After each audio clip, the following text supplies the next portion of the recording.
2 días antes de Navidad, mis padres enviaron al grupo familiar: es mejor que tú y tu familia no vengan. Mis hermanos solo reaccionaron con un pulgar arriba. Respondí: perfecto. Entonces el dinero para su casa ahora será para la universidad de mi hijo. Si aún no estás suscrito al canal, haz clic en el botón de suscripción y activa la campanita para no perderte ninguna de nuestras historias. Tu apoyo significa todo para nosotros. Si esta historia te parece interesante, déjale un like. También me encantaría saber de qué ciudad eres. Déjanos el nombre de tu ciudad en los comentarios. Ahora, empecemos con la historia. La luz azulada del monitor era lo único que rompía la penumbra de mi oficina. Eran casi las 9 de la noche de un martes cualquiera, y yo seguía allí, perdido entre planos de cimentación y cálculos estructurales que prometían alargar mi jornada hasta la medianoche. El aroma a café rancio y papel flotaba en el aire, la banda sonora de mi vida profesional. Mi teléfono vibró sobre el escritorio, una interrupción familiar. No era una llamada, sino una notificación de mi aplicación bancaria. El mensaje era tan predecible como el amanecer: cargo automático aprobado, tarjeta de crédito adicional, Lourdes G. La cifra, como siempre, era obscena. Un número de 5 dígitos que representaba cenas en restaurantes caros, ropa de marca y caprichos que mi madre consideraba necesidades básicas. Cerré los ojos y me froté el puente de la nariz, sintiendo un cansancio que iba más allá de las horas de trabajo. Era un agotamiento del alma, una fatiga crónica causada por una hemorragia financiera que yo mismo había autorizado años atrás, en un acto de lo que entonces llamé amor filial. Ahora, ese amor se sentía más como una sentencia. El teléfono vibró de nuevo. Esta vez era mi esposa, Elisa.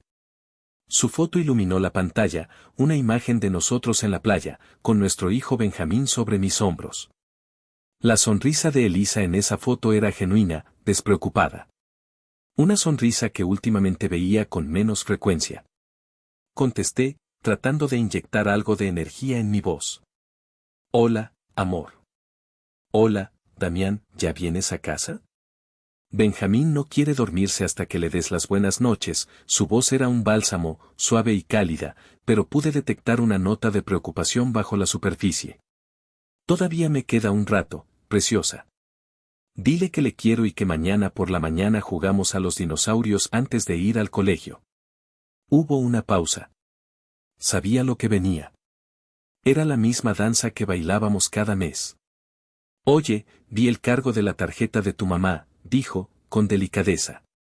Fue un poco alto este mes, ¿no crees? ¿Está todo bien? Mi cuerpo se tensó al instante. Una muralla invisible se levantó a mi alrededor.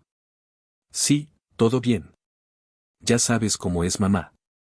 Seguramente fue por los preparativos de Navidad, mentí, y odié el sabor de esa mentira en mi boca. Claro. Oye, ¿has pensado en lo que hablamos?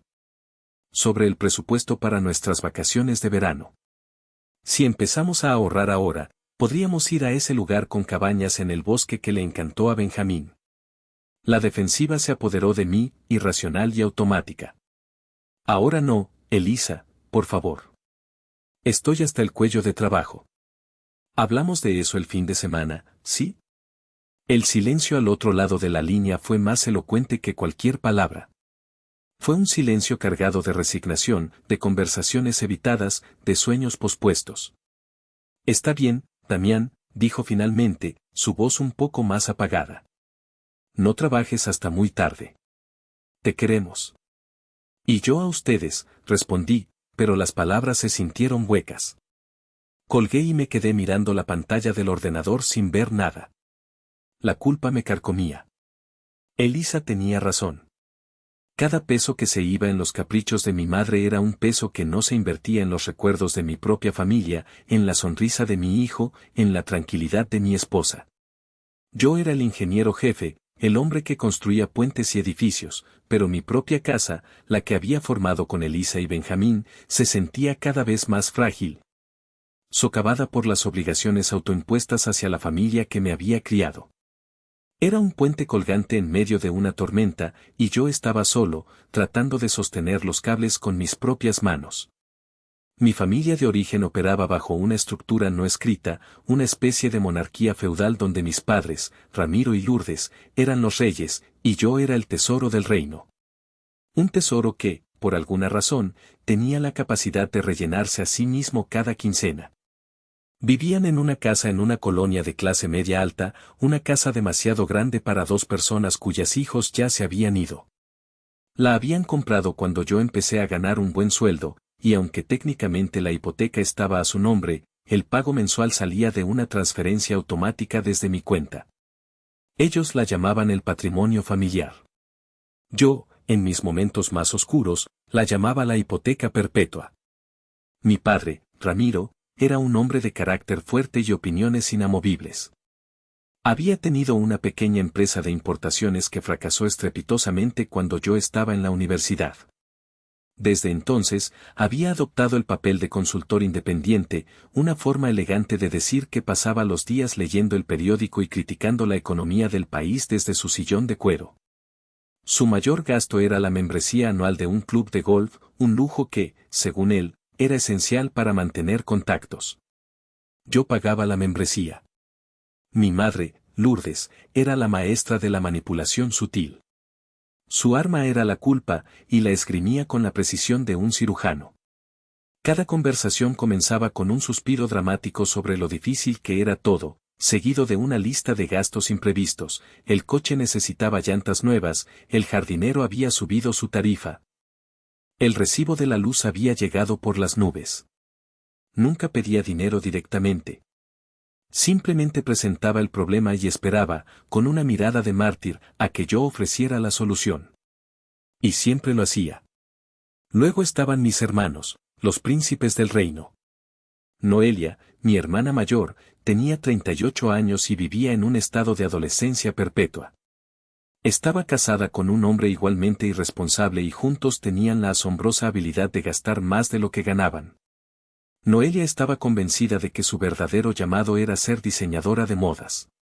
Cada 6 meses, se embarcaba en un nuevo proyecto de marca de ropa, lo que se traducía en que yo debía financiar la compra de telas exóticas, cursos de diseño online y maniquíes que terminaban acumulando polvo en su garaje. Su marca nunca había producido una sola prenda vendible, pero sí había generado miles de pesos en deudas que yo terminaba cubriendo. Germán, mi hermano menor, era el emprendedor visionario.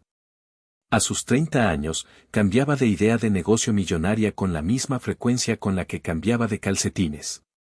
Un mes era una aplicación para pasear perros, al siguiente era la importación de café orgánico de Chiapas. Cada una de estas aventuras requería una inversión inicial de mi parte.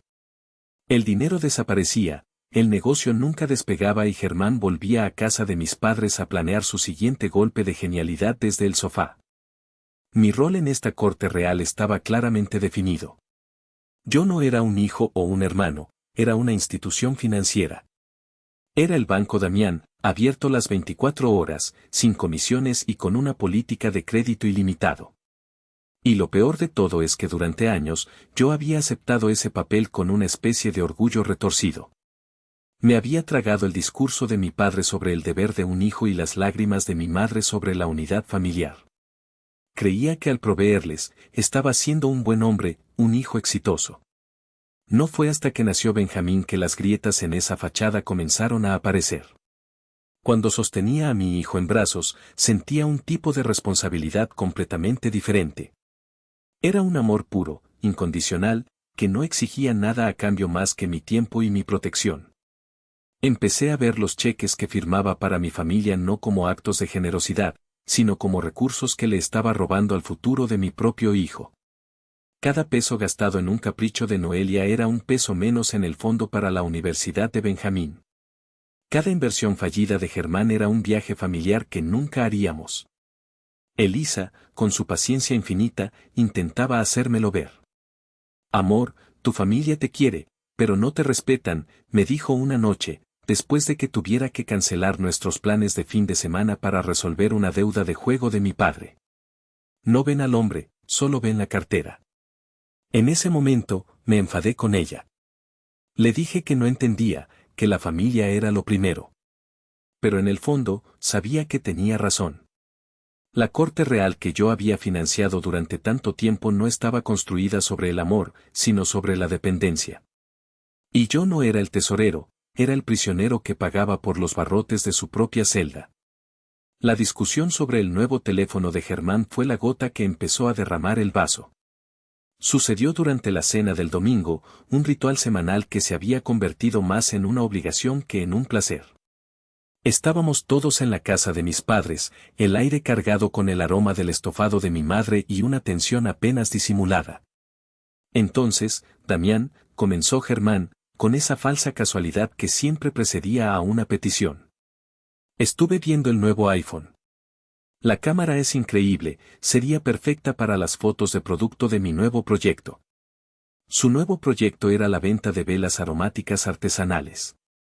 La semana anterior había sido la cría de peces beta. Germán, te compré un teléfono nuevo hace menos de un año, respondí, tratando de mantener la calma. Pero este es diferente, Damián.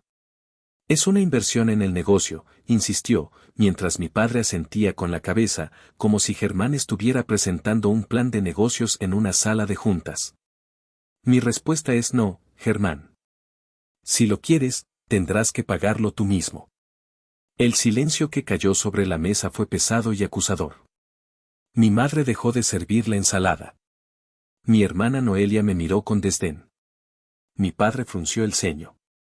Germán se encogió de hombros, adoptando la expresión de un niño herido.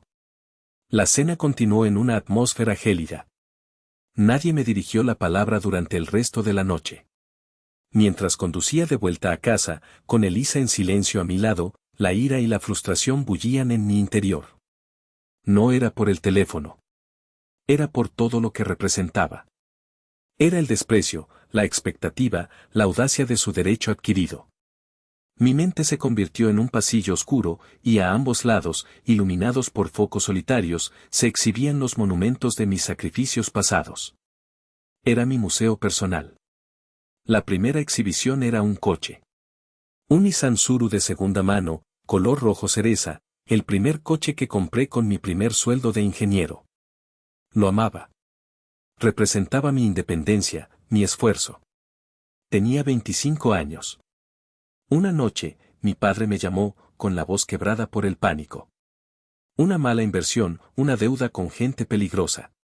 Necesitaba dinero, y lo necesitaba ya. No lo pensé dos veces. Al día siguiente, vendí mi Tsuru por una fracción de lo que valía y le di el dinero. Nunca me lo agradeció formalmente. Simplemente dijo, hiciste lo que tenías que hacer. El espacio vacío en mi garaje durante meses fue un recordatorio constante de ese sacrificio. Caminé más adentro del museo de mi memoria y llegué a la siguiente vitrina. Dentro había un boleto de avión a Múnich, Alemania. A los 28 años, la empresa me ofreció una oportunidad de oro, un puesto de gerencia en la nueva sucursal europea. El sueldo era el doble, la experiencia era invaluable. Estaba eufórico. Cuando se lo conté a mis padres, la reacción no fue la que esperaba. Mi madre se deshizo en lágrimas. ¿Te vas a ir tan lejos, y si nos pasa algo, quién cuidará de nosotros? Me voy a morir de tristeza si te vas, Damián. Su chantaje emocional fue tan intenso, tan despiadado, que me sentí como un monstruo egoísta por siquiera considerarlo. Rechacé la oferta. Mi jefe no podía creerlo. Es una oportunidad única en la vida, Damián, me dijo. Yo respondí con la frase que se había convertido en mi mantra y mi condena, mi familia me necesita aquí. El boleto de avión imaginario en esa vitrina se sentía pesado, como una lápida sobre la tumba de la vida que pude haber tenido. La exhibición más dolorosa, sin embargo, estaba al final del pasillo. No contenía un objeto, sino un recuerdo. El recuerdo de una conversación con mi padre poco después de casarme con Elisa. Estábamos en su estudio, rodeados de libros que nunca leía y trofeos de golf que yo había pagado. Escúchame bien, hijo, me dijo, con un tono solemne, casi amenazante. Ahora tienes una esposa. Las mujeres tienen una forma de distraer a los hombres de sus verdaderas obligaciones. Tu deber principal, antes que tu esposa, antes que tus futuros hijos, es con tu madre y conmigo. Nosotros te dimos la vida. Un hombre de verdad cuida de sus padres antes que nada. Así es como te ganas mi respeto. Sus palabras se grabaron en mi mente. Así es como te ganas mi respeto. Toda mi vida había sido una búsqueda incansable de esa frase. Cada cheque firmado, cada oportunidad sacrificada, cada capricho financiado, todo había sido un intento desesperado por escuchar esas palabras de nuevo. Por sentir que finalmente había hecho lo suficiente para ser digno de su orgullo. Pero esa aprobación siempre estaba en el horizonte, un espejismo que se alejaba cada vez que creía acercarme. Salí de mis pensamientos cuando la mano de Elisa se posó sobre la mía. Estás apretando mucho el volante, dijo suavemente. Aflojé los dedos. Ni siquiera me había dado cuenta. Lo siento, musité. No tienes que disculparte conmigo, Damián. Pero tienes que dejar de disculparte por existir y por tener tu propia familia. Sus palabras me golpearon con la fuerza de una verdad innegable. Pero una cosa era saberlo y otra muy distinta era actuar en consecuencia. Fue en ese momento de claridad dolorosa que recordé la tercera exhibición, una que había mantenido oculta incluso para mí mismo. No era un sacrificio, sino un plan. Un plan que había iniciado 2 años atrás, en un raro momento de optimismo. Había abierto una cuenta de inversión secreta, un fondo destinado a un único propósito, comprarles a mis padres una casa más pequeña, un lugar acogedor y sin deudas donde pudieran envejecer con dignidad. Lo veía como mi gran acto final de devoción, el regalo que finalmente saldaría mi deuda filial imaginaria y me permitiría, por fin, ser libre para dedicarme por completo a Elisa y Benjamín. Ese fondo, que había alimentado con tanto esfuerzo, era mi billete de salida, mi luz al final del túnel. O eso creía yo. No tenía idea de que ellos estaban diseñando un túnel completamente nuevo para mí. Una semana después del incidente con el teléfono, mi madre me llamó. Su voz era dulce como la miel, un tono que siempre presagiaba una emboscada. Damiancito, mi amor, tu papá y yo queremos invitarlos a una junta familiar muy especial este sábado. Tenemos noticias maravillosas que compartir. Mi instinto me gritó que corriera, que inventara una excusa, una enfermedad súbita, un viaje de trabajo de última hora. Pero la parte de mí que todavía anhelaba su aprobación, esa parte ingenua y masoquista, aceptó. Claro, mamá. Ahí estaremos. El sábado llegó con un cielo gris y plomizo, un reflejo perfecto de mi estado de ánimo. Elisa, Benjamín y yo llegamos a la casa de mis padres. Nos recibieron con una efusividad exagerada. Había aperitivos, vino caro y una atmósfera de celebración forzada que me puso los pelos de punta. Germán y Noelia también estaban allí, sonriendo con complicidad. Después de las formalidades, mi padre nos hizo pasar a su estudio. Bueno, familia, comenzó, frotándose las manos con entusiasmo.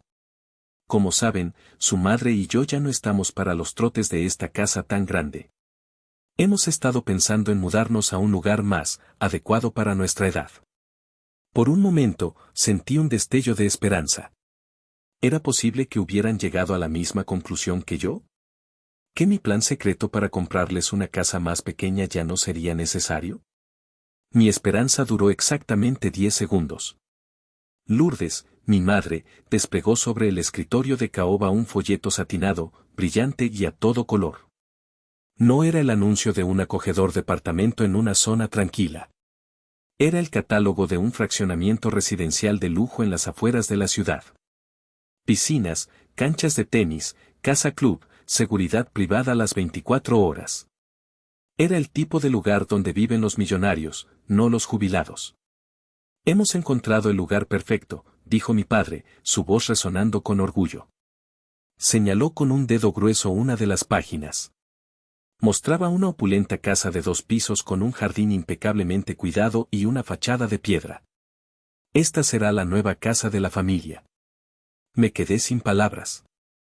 Miré a Elisa, cuyo rostro era una máscara de incredulidad. Es muy bonita, papá. Pero debe ser increíblemente cara, logré articular. Los detalles no importan, hijo, dijo mi padre, desestimando mi preocupación con un gesto de la mano. Para eso estás tú. Hemos hablado con los desarrolladores. Necesitamos dar un enganche de 1.5 millones de pesos antes de que termine el año para asegurar el precio de preventa. 1,5 millones de pesos. La cifra rebotó en mi cerebro, absurda e irreal. Era más de lo que había en mi fondo secreto. Era una cantidad que me llevaría años pagar, que pondría en riesgo la hipoteca de mi propia casa, el futuro de mi hijo. Papá, mamá, eso es imposible, dije, mi voz apenas un susurro. No tengo esa cantidad de dinero.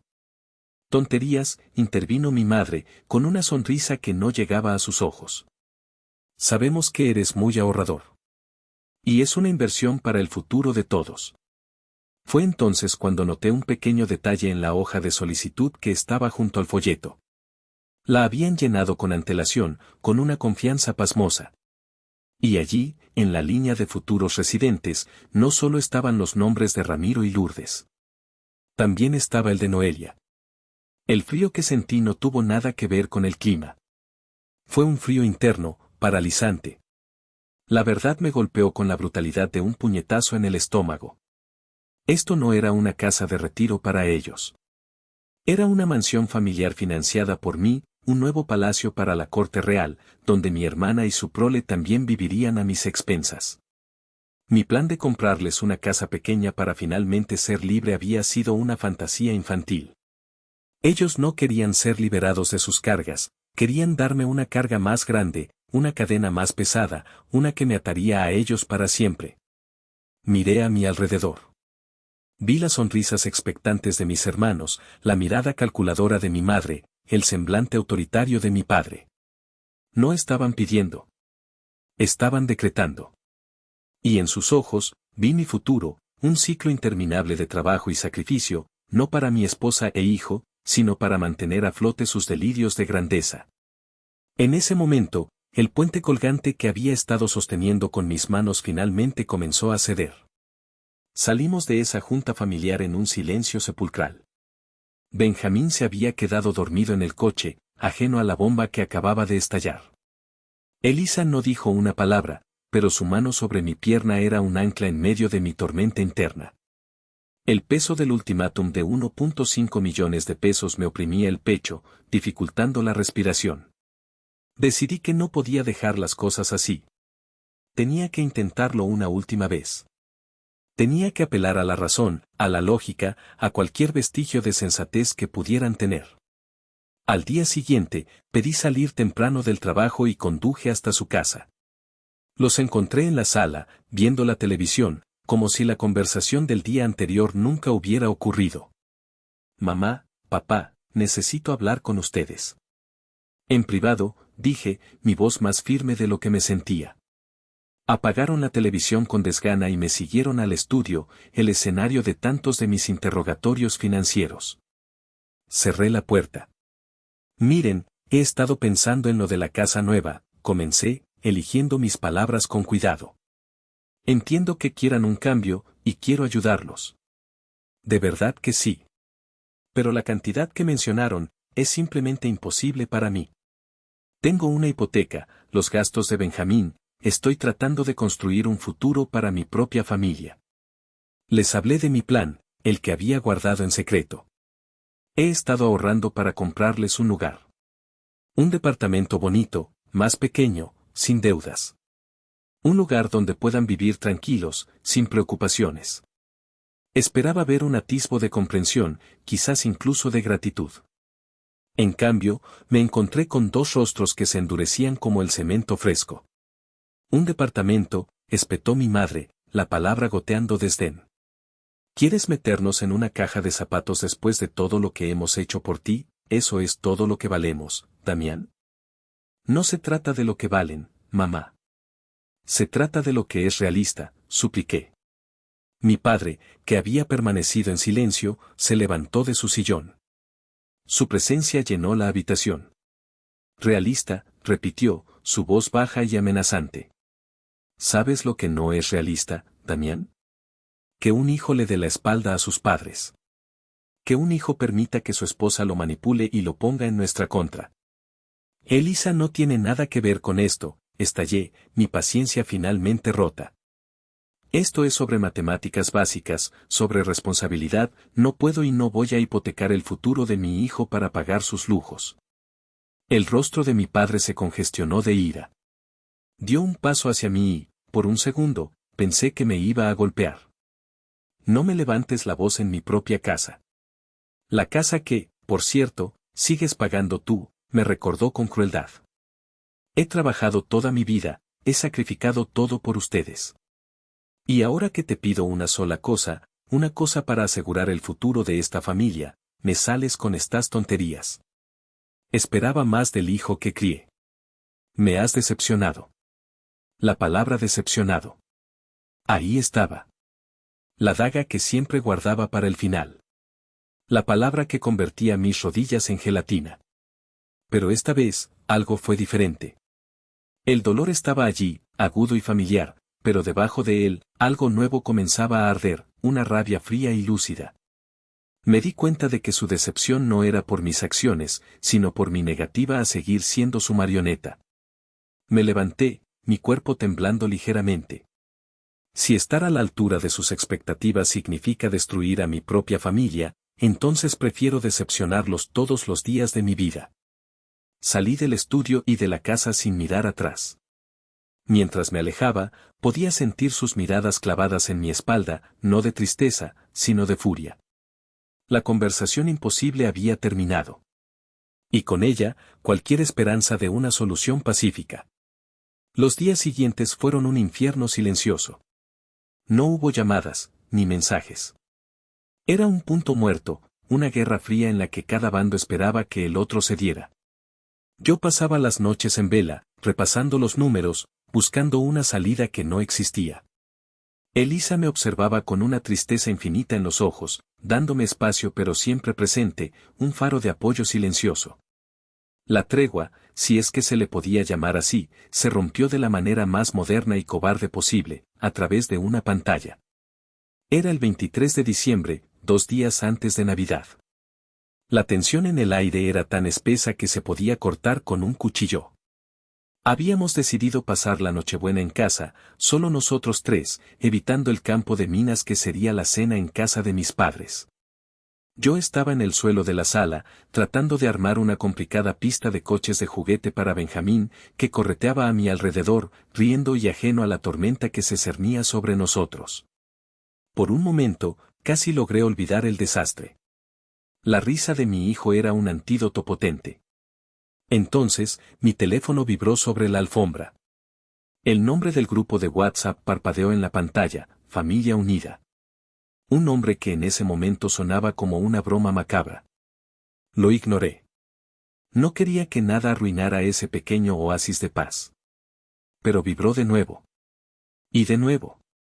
Notificaciones de reacciones al mensaje.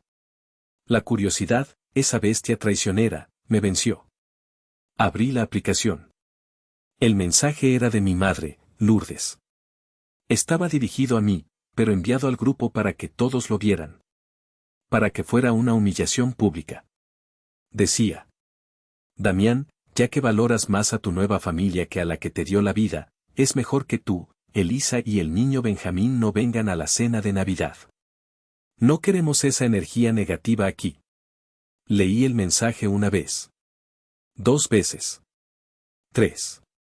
Las palabras se desenfocaban, pero su veneno era nítido. No solo me desinvitaba a mí. Los había incluido a ellos. A Elisa, mi esposa, la mujer que siempre los había tratado con respeto a pesar de su desprecio velado. Y a Benjamín. A mi hijo de 5 años. A su propio nieto.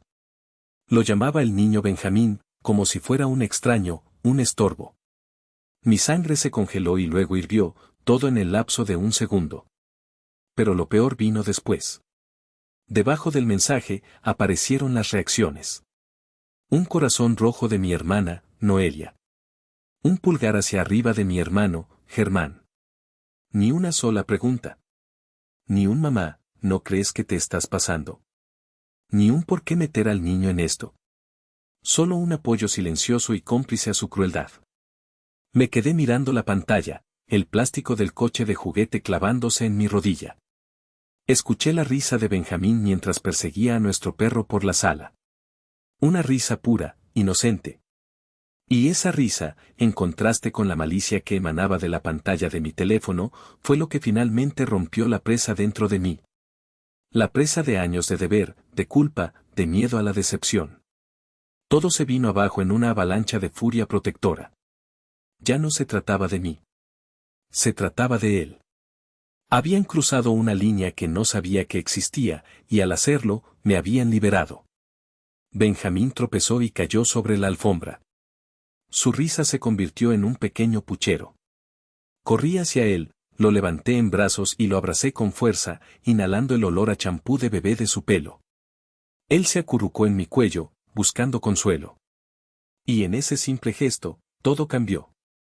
Sosteniendo a mi hijo, el mundo se reconfiguró a mi alrededor. Las voces de mis padres en mi cabeza, sus expectativas, sus demandas, su chantaje emocional, todo se desvaneció, ahogado por el sonido de los latidos del pequeño corazón que latía contra mi pecho. Por primera vez en mi vida, la lealtad dejó de ser una ecuación complicada. La respuesta era simple, y la tenía en mis brazos. Mi deber no era con la casa en la que crecí, sino con el hogar que estaba construyendo. Mi responsabilidad no era financiar los sueños de mis padres, sino protegerlos de mi hijo. Miré a Elisa, que lo había visto todo desde el marco de la puerta. Su rostro era una mezcla de dolor por mí y de una furia helada hacia ellos. No dijo nada, pero en sus ojos vi un permiso tácito, un apoyo incondicional para hacer lo que fuera necesario. Dejé a Benjamín suavemente en el suelo, le di un beso en la frente y le dije, papá tiene que hacer una llamada de trabajo muy importante. Sigue jugando, campeón. Caminé hacia mi estudio, cada paso más firme que el anterior. No sentía la necesidad de gritar o romper cosas.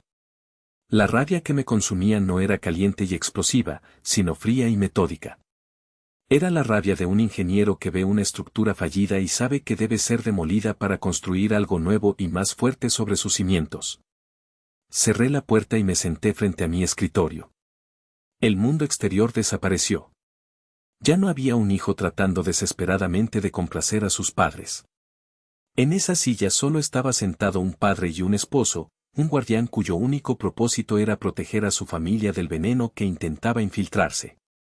Mi mente, normalmente un torbellino de culpa y ansiedad, se volvió increíblemente clara. Las emociones dieron paso a la lógica, a la estrategia. ¿Qué se hace cuando una parte de un sistema se vuelve cancerosa y amenaza con destruir todo lo demás? Se aísla y se estirpa.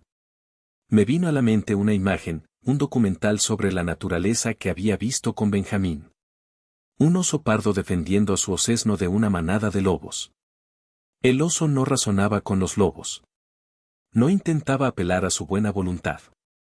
Simplemente se erigía en toda su altura, mostraba sus garras y dejaba claro que cruzar esa línea significaría la aniquilación. Yo había estado tratando de razonar con los lobos durante años. Les había ofrecido comida, cobijo, les había permitido morder trozos de mi propia carne con la esperanza de que se apaciguaran. Pero el mensaje de WhatsApp me demostró que su hambre era insaciable. Y ahora, habían puesto sus ojos en mi osesno. Sentí un frío que no era del invierno.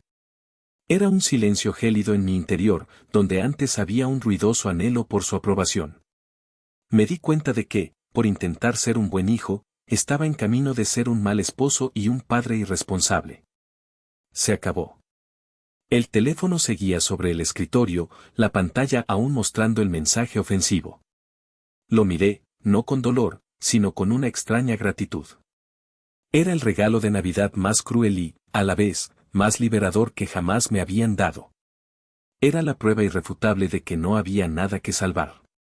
Era el permiso que necesitaba para, por fin, elegir a mi familia. A mi verdadera familia. Esa noche, después de que Elisa y Benjamín se durmieran, volví a mi estudio. La casa estaba en silencio, un santuario de paz que me sentía más decidido que nunca a proteger. Encendí mi ordenador portátil, la pantalla iluminando mi rostro en la oscuridad. No iba a buscar consuelo en Internet ni a distraerme con trabajo. Iba a realizar una cirugía financiera. Iba a amputar la extremidad gangrenada. Abrí una hoja de cálculo y empecé a enumerar cada conexión financiera que tenía con mi familia de origen. Cada transferencia automática, cada pago de tarjeta, cada factura de servicios que estaba a mi nombre pero que correspondía a su casa. La lista creció, larga y deprimente, un testamento de mi ceguera voluntaria. El pago de la hipoteca. El seguro de sus coches. La televisión por cable e internet. El plan de telefonía móvil familiar del que ellos eran los principales beneficiarios. Era una red intrincada, una telaraña que habían tejido a mi alrededor durante más de una década. Y yo, metódicamente, empecé a planificar cómo cortar cada uno de los hilos. Cancelaría las transferencias. Llamaría al banco para eliminar las tarjetas de crédito adicionales. Cambiaría los servicios a su nombre o simplemente los daría de baja. Era un proceso tedioso, pero cada clic planeado se sentía como un paso hacia la libertad. Mientras navegaba por mis archivos digitales, buscando viejos contratos y números de cuenta, me topé con una carpeta olvidada. Se llamaba Emprendimiento Papá. La abrí por curiosidad. Dentro había documentos escaneados de hacía casi 10 años, de cuando mi padre, en uno de sus arranques de genio empresarial, había decidido que íbamos a montar una pequeña sociedad para importar herramientas de China. El negocio, como todos los demás, nunca despegó. Pero la sociedad se había constituido legalmente. Y para darle más seriedad, mi padre había insistido en que abriéramos una cuenta bancaria empresarial conjunta. Yo era el socio cofirmante. Había olvidado por completo su existencia. Movido por un impulso, una punzada de inquietud, entré en el portal del banco y busqué esa cuenta. Seguía activa. El saldo era casi cero, como esperaba. Pero entonces vi la pestaña de créditos asociados. Hice clic. Mi corazón se detuvo. La pantalla mostró una lista de pequeños créditos, solicitados y dispuestos a lo largo de los últimos 2 años. Sumaban más de 200,000 pesos. No eran préstamos grandes, sino una serie de mordiscos constantes, pequeñas cantidades que no requerían una autorización compleja pero que, sumadas, formaban una deuda considerable. Cada uno de ellos había sido solicitado usando la línea de crédito de la sociedad. La sociedad de la que yo era legalmente responsable al 50%. Un sudor frío me recorrió la espalda.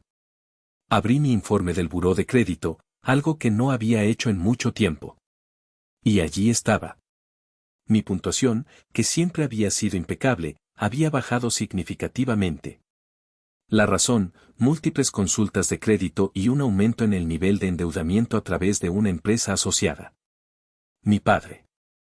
Mi propio padre había estado usando mi buen nombre, mi firma, mi confianza, para endeudarse a mis espaldas. La traición me golpeó con una fuerza física. Esto ya no era sobre manipulación emocional o expectativas injustas. Esto era un fraude. Había puesto en riesgo mi estabilidad financiera, la seguridad de mi familia, por su irresponsabilidad. La imagen del hombre que me había dado lecciones sobre el deber y el honor se hizo añicos, reemplazada por la de un estafador.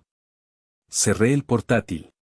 La rabia fría que había sentido antes ahora estaba templada como el acero. Ya no había dudas. No había vuelta atrás. No solo iba a cortar los lazos financieros. Iba a protegerme. Iba a asegurarme de que nunca, nunca más, pudieran usarme o dañarme de ninguna manera. La Guerra Fría había terminado. Había comenzado una demolición controlada. Si te está atrapando este relato de traición y justicia, te agradecería enormemente que le dieras un like a este video, te suscribieras al canal si aún no lo has hecho. Y me dejaras un comentario diciéndome desde qué ciudad del mundo me estás escuchando. Cada comentario, cada like, ayuda a que esta historia llegue a más personas.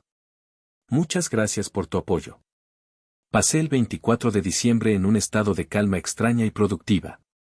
Mientras Elisa y Benjamín decoraban galletas de jengibre, yo estaba al teléfono con mi abogado, explicándole la situación de la sociedad y los préstamos. Su consejo fue claro y contundente: actuar rápido y documentar todo. Mi familia, por su parte, parecía esperar una reacción explosiva de mi parte. Una llamada llena de gritos, un mensaje suplicante. Pero no recibieron nada. Mi silencio, al parecer, los desconcertó más que cualquier arrebato. La mañana del 25 de diciembre, mientras Elisa preparaba el desayuno y Benjamín abría sus regalos con una alegría desbordante, decidí que era el momento. Cogí mi teléfono, abrí el grupo de WhatsApp por última vez.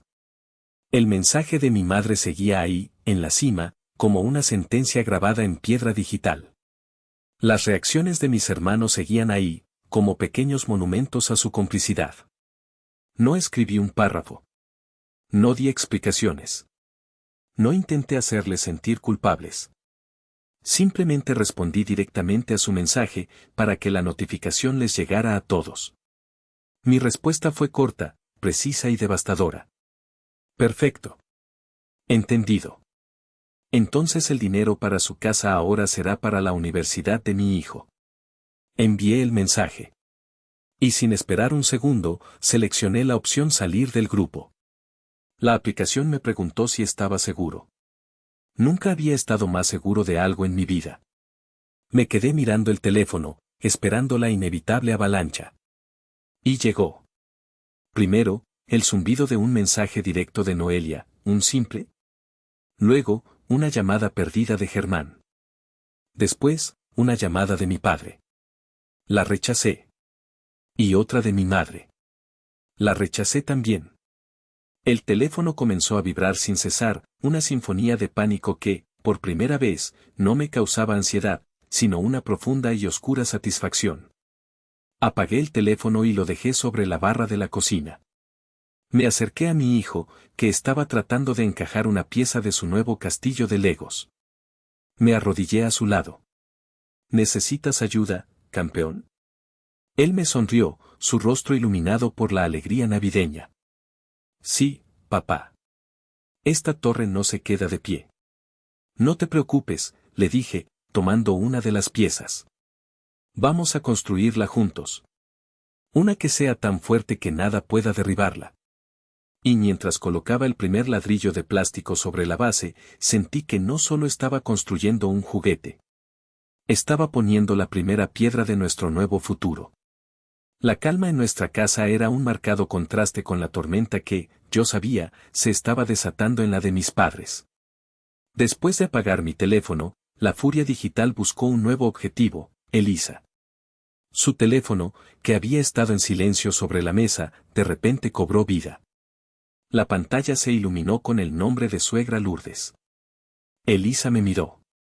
Asentí con la cabeza, dándole permiso para hacer lo que considerara correcto. Ella suspiró, se armó de valor y contestó.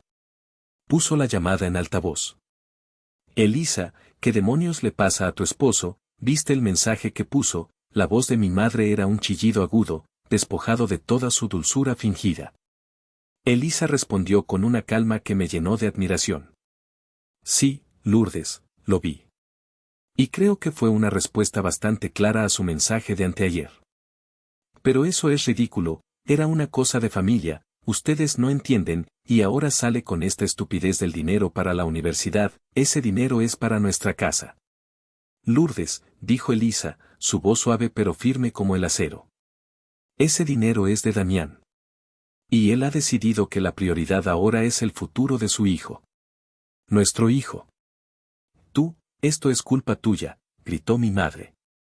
Desde que te casaste con él lo has estado poniendo en nuestra contra, le has lavado el cerebro. Lávese la boca antes de hablar de mi esposa, dije yo, acercándome al teléfono. Mi voz sonó grave y extraña en la tranquila cocina. Hubo un silencio de asombro al otro lado. Damián, ¿por qué no contestas tu teléfono? Tu padre y yo estamos muy preocupados. No, no están preocupados. Están furiosos porque el cajero automático se ha cerrado, respondí, sin emoción. No te permito que me hables así, soy tu madre, gritó. Y yo soy el padre de Benjamín. Y mi único deber ahora es protegerlo a él y a su madre de su toxicidad. Se acabó, mamá. No hay más dinero. No hay más discusiones. No hay nada. Adiós. Y antes de que pudiera responder, Elisa colgó. El teléfono volvió a sonar casi al instante. Era mi padre. Elisa lo ignoró. Luego, Noelia. Ignorado. Luego, Germán. Ignorado. La pantalla se convirtió en un carrusel de rostros enfadados y nombres desesperados. Decidimos apagar ambos teléfonos durante el resto del día. La Navidad era para nosotros, para nuestra familia. Por primera vez, se sintió como una verdadera celebración, libre del peso de las obligaciones y las actuaciones. Jugamos con Benjamín, vimos películas navideñas, comimos hasta hartarnos. Y en cada momento de paz, sentía como las cadenas que me habían atado durante 35 años se oxidaban y se rompían, eslabón por eslabón. Por la noche, cuando Benjamín ya dormía, Elisa y yo nos sentamos en el sofá con una copa de vino. ¿Estás bien?, me preguntó, su mano buscando la mía. Estoy mejor que bien, Elisa. Estoy libre, le respondí, y me di cuenta de que era la verdad más profunda que había dicho en mucho tiempo. Ella sonrió. Sabía que este día llegaría. Sabía que el padre que hay en ti es más fuerte que el hijo que criaron. Esa noche, mientras mi familia de origen se consumía en su propia rabia, yo dormí profundamente por primera vez en años. Soñé que construía un castillo, no de legos, sino de piedra y acero, y en lo alto ondeaba una sola bandera, la de mi verdadera familia. La demolición comenzó el 26 de diciembre. Armado con mi hoja de cálculo y una determinación inquebrantable, dediqué el día a desmantelar sistemáticamente el imperio financiero que había construido para mi familia. Mi primera llamada fue a la compañía de mi tarjeta de crédito.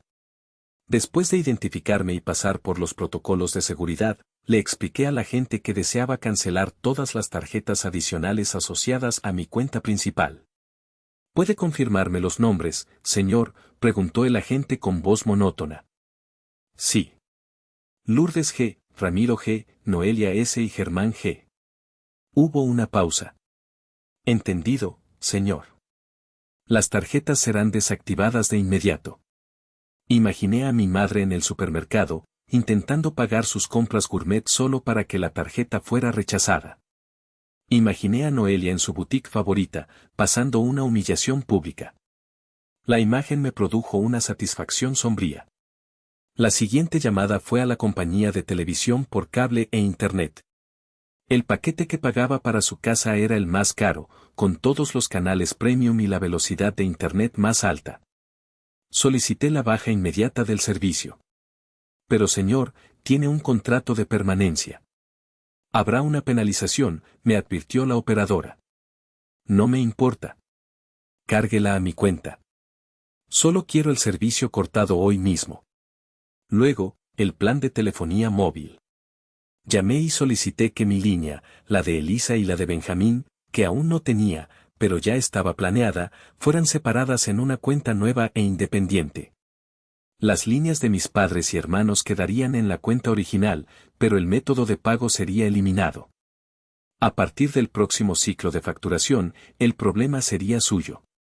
El golpe maestro, sin embargo, requirió la ayuda de mi abogado. Redactó una carta formal, un documento legal impecable, dirigido a mi padre. La carta detallaba los préstamos que había solicitado usando la sociedad conjunta, adjuntando copias de los estados de cuenta. Le informaba que, como cofirmante, yo tenía derecho a demandarlo por fraude y abuso de confianza.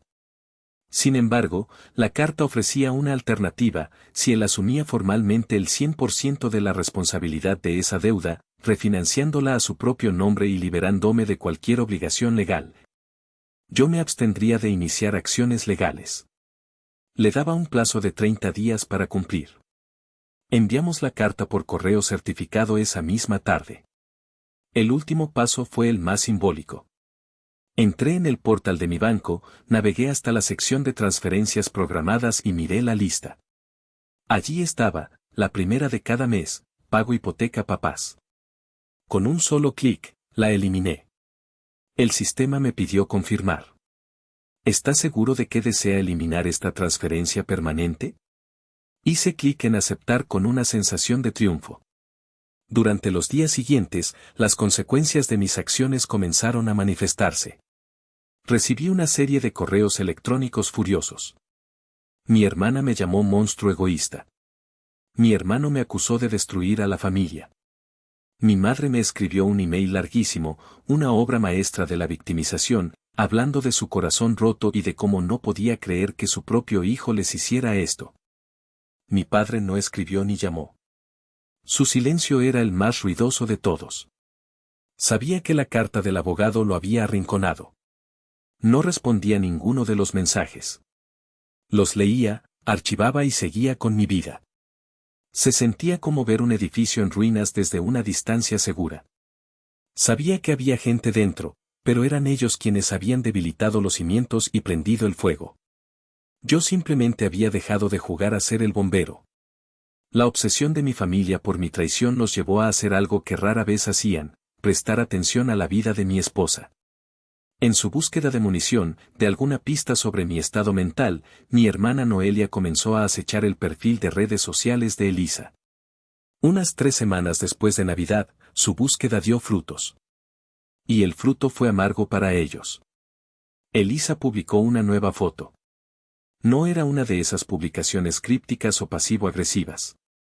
Era una foto llena de luz y esperanza. En ella estábamos Benjamín y yo, de pie frente a una casa dúplex, modesta pero encantadora, en un barrio tranquilo. Benjamín sostenía un cartel de vendido con una sonrisa de oreja a oreja.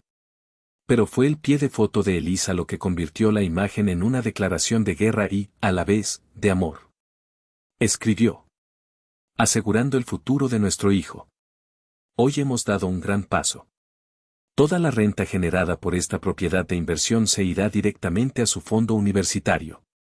No hay nada más importante que construir un legado de seguridad y amor para él. Estoy increíblemente orgullosa de mi esposo, Damián, un hombre que siempre, pone a su verdadera familia primero. Me enteré del impacto de esta publicación a través de mi tío Héctor, el hermano menor de mi padre, un hombre decente con el que mantenía un contacto esporádico. Me llamó esa noche. Sobrino, no sé qué demonios está pasando, pero tu hermana acaba de llamar a mi esposa, gritando como una loca, me dijo. Algo sobre una casa y el dinero de la Universidad de Benjamín. Le conté una versión resumida de los hechos. Él suspiró. Me lo imaginaba. Tu padre nunca aprendió.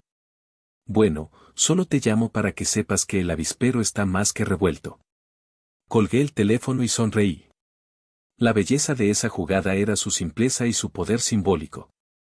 El 1,5 millones de pesos que ellos codiciaban para su palacio de fantasía no solo había desaparecido de su alcance, sino que se había metamorfoseado. Se había convertido en ladrillos y cemento, en un activo tangible que trabajaría silenciosamente durante los próximos 13 años para asegurar que mi hijo, el nieto que habían despreciado, tuviera el futuro que ellos nunca se preocuparon por darle. Les había quitado su sueño de un lujoso presente para construir la realidad de un futuro brillante para mi hijo. Y esa, me di cuenta, era la herencia más valiosa que un padre podía dejar. No era dinero, ni propiedades. Era la lección de que el amor verdadero siempre se protege. El tiempo tiene una forma implacable de exponer la verdad. Sin mi constante inyección de capital, el frágil castillo de naipes que era el estilo de vida de mi familia comenzó a desmoronarse, pieza por pieza. Pasaron 6 meses. 6 meses de un silencio bendito por mi parte. Había cambiado mi número de teléfono y el de Elisa, compartiéndolo solo con un círculo muy reducido de amigos y con mi tío Héctor. La vida en nuestro hogar se volvió más ligera, más feliz. Sin la tensión constante de la próxima demanda financiera, Elisa y yo redescubrimos la alegría de las cosas simples. Los fines de semana ya no estaban marcados por cenas familiares obligatorias, sino por excursiones al parque, visitas a museos y maratones de películas con Benjamín. Estábamos construyendo nuestro propio universo, y era un lugar feliz. Las noticias del otro lado del muro me llegaban a través de mi tío. Sus llamadas eran esporádicas, siempre comenzando con un no quiero ser chismoso, pero creo que debería saberlo. La primera gran noticia fue sobre mi padre. Acorralado por la carta de mi abogado y sin mi respaldo financiero para contratar a uno propio, no tuvo más remedio que ceder. Refinanció la deuda de la sociedad, un proceso que, según mi tío, lo dejó humillado y con una carga financiera que no estaba preparado para asumir a su edad. La segunda noticia fue la inevitable consecuencia de la primera. Sin mis transferencias mensuales para cubrir la hipoteca y con la nueva deuda de mi padre, la casa grande se volvió insostenible. Tuvieron que venderla. La vendieron rápido y mal, perdiendo dinero en el proceso. Ver la casa de mi infancia, el lugar de tantos recuerdos, buenos y malos, con un letrero de se vende en el jardín a través de una foto que me envió mi tío, me produjo una punzada de melancolía, pero no de arrepentimiento. Esa casa había dejado de ser un hogar para convertirse en una prisión dorada. Ahora vivían en un pequeño apartamento de 2 habitaciones en una zona mucho menos glamurosa de la ciudad. Un lugar donde, según mi tío, mi madre se quejaba constantemente del ruido de los vecinos y de la falta de espacio. Las réplicas del terremoto alcanzaron también a mis hermanos. Noelia y su esposo, sin el subsidio que yo les proporcionaba, tuvieron que enfrentarse a la realidad. Él consiguió un trabajo en un centro de llamadas. Ella, la aspirante a diseñadora, tuvo que tragarse su orgullo y aceptar un puesto como vendedora en una tienda departamental. Su sueño de una marca de moda se había evaporado. Germán, el eterno emprendedor, descubrió que las ideas no pagan las facturas. Sin mis inversiones iniciales, tuvo que buscar un trabajo de verdad por primera vez en su vida. Terminó trabajando en el turno de noche en una bodega de logística, cargando cajas. Escuchaba estas noticias con una extraña mezcla de pena y justicia poética. No me alegraba de su desgracia, pero una parte de mí sentía que estaban recibiendo una dosis muy necesaria de realidad. El mundo real, descubrieron, no era un cajero automático con fondos ilimitados. Era un lugar donde las acciones tenían consecuencias y donde el estilo de vida de uno debía ser sostenido por el propio esfuerzo, no por el de los demás. La sequía había llegado a su reino, y ellos no tenían idea de cómo sobrevivir sin la lluvia artificial que yo les había proporcionado durante tanto tiempo. Un año después del éxodo, cuando la nueva normalidad ya se había asentado en mi vida, recibí un correo electrónico. La dirección del remitente era desconocida, pero el asunto hizo que mi corazón diera un vuelco, una carta de tu madre. Durante varios minutos, me quedé mirando la línea en mi bandeja de entrada. Una parte de mí quería borrarlo sin leerlo, proteger mi paz a toda costa. Pero otra parte, una parte más débil y curiosa, necesitaba saber. Hice clic. El correo era largo, escrito en el estilo dramático y autocompasivo que también conocía. Era una sinfonía de victimismo y arrepentimiento calculado. Mi queridísimo Damián, comenzaba. Te escribo esta carta con el corazón hecho pedazos y los ojos llenos de lágrimas. No pasa un día en que no piense en ti, en mi preciosa nuera Elisa y en mi adorado nieto Benjamín. La casa se siente tan vacía sin ustedes, bueno, el apartamento. Como sabes, hemos tenido que mudarnos. Continuaba describiendo con lujo de detalles sus sufrimientos. Hablaba de lo duro que era para mi padre, de lo estresados que estaban mis hermanos. Pintaba un cuadro de una familia noble caída en desgracia, todo por un terrible malentendido. Sé que cometimos un error, hijo mío, escribió. Ese mensaje sobre la Navidad fue producto del estrés y la preocupación. Nunca quisimos herirte. Te extrañamos más de lo que las palabras pueden expresar. He aprendido mi lección. He aprendido que el dinero no es lo más importante, que la familia lo es todo. Leí esa línea y una risa amarga escapó de mis labios. Era una declaración tan hipócrita, tan descaradamente falsa, que casi era admirable. El correo continuaba con alabanzas hacia mí, recordando lo buen hijo que siempre había sido, lo generoso y noble. Era un intento torpe y transparente de apelar a mi antiguo yo, al Damián que vivía por su aprobación. Y entonces, llegó el verdadero propósito de la carta, envuelto en capas de sentimentalismo. Las cosas han estado muy difíciles para nosotros, Damián. Tu padre no está bien de salud con tanta presión. No te pedimos nada, solo tu perdón. Y quizás, si pudieras encontrar en tu corazón una forma de ayudarnos, solo un poco, como antes, para que podamos salir de este bache. Sé que el hombre bueno y compasivo que crié todavía está ahí dentro. Cerré el correo. No sentí ira, ni siquiera pena. Sentí, nada. Un vacío absoluto. La disculpa era hueca, condicionada. El arrepentimiento no era por haberme herido, sino por haber perdido su fuente de ingresos. No me extrañaban a mí, extrañaban mi dinero. La prueba estaba ahí, en esa última y patética petición de ayuda. No habían cambiado. Simplemente se habían quedado sin opciones. Esa noche, la escena en mi casa era la antítesis de la desolación que destilaba el correo de mi madre. Estábamos en la sala, el suelo cubierto de vías de tren de madera. Benjamín, ahora con 6 años y una obsesión por la ingeniería ferroviaria, dirigía la operación con la seriedad de un director de estación. No, papá, la curva tiene que ir aquí, para que el tren no se descarrile al pasar por el puente, me instruyó, moviendo una de las piezas que yo había colocado mal. Elisa nos miraba desde el sofá, leyendo un libro, con una sonrisa tranquila en el rostro. La luz cálida de la lámpara creaba un halo a su alrededor. Nuestro perro, un labrador adoptado llamado Bruno, roncaba suavemente a sus pies.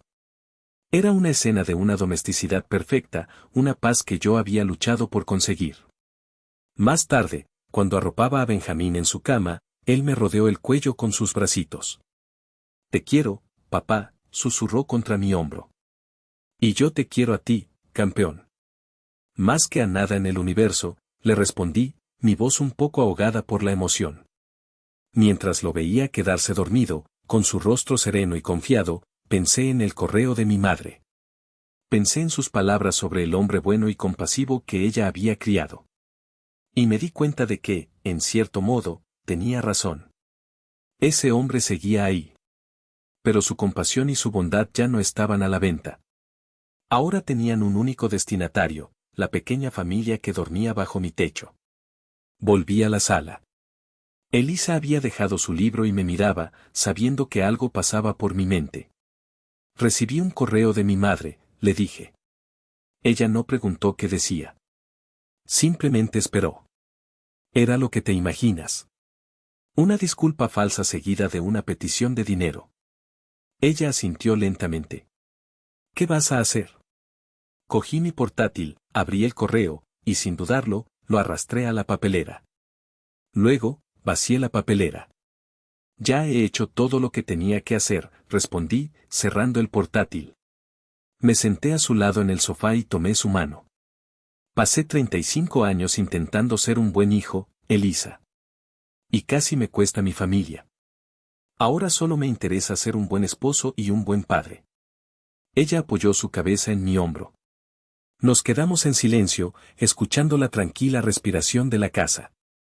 Afuera, el mundo podía ser un caos, pero dentro de estas 4 paredes, habíamos construido nuestro santuario. Me di cuenta de que mi padre me había enseñado una lección valiosa, aunque no de la manera que él pretendía. Me enseñó que el respeto no se exige, se gana. Y que el verdadero legado de un hombre no es el dinero que acumula o las casas que compra, sino la seguridad y el amor que proporciona a los suyos. Yo había roto el ciclo de toxicidad y obligación. Estaba construyendo un nuevo legado para Benjamín, uno basado en el amor incondicional y la protección. Uno donde él nunca tendría que comprar el afecto de nadie. Y mientras sostenía la mano de mi esposa, con mi hijo durmiendo a salvo en su habitación, supe, con una certeza que me llenó el alma, que finalmente había llegado a casa. ¿Por proteger a mi esposa y a mi hijo, soy el villano en la historia de mis padres?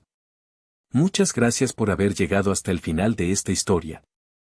Si te ha gustado, por favor, no olvides darle a like, compartirla con tus amigos y suscribirte al canal para no perderte ningún relato. Tu apoyo es fundamental para que podamos seguir creciendo.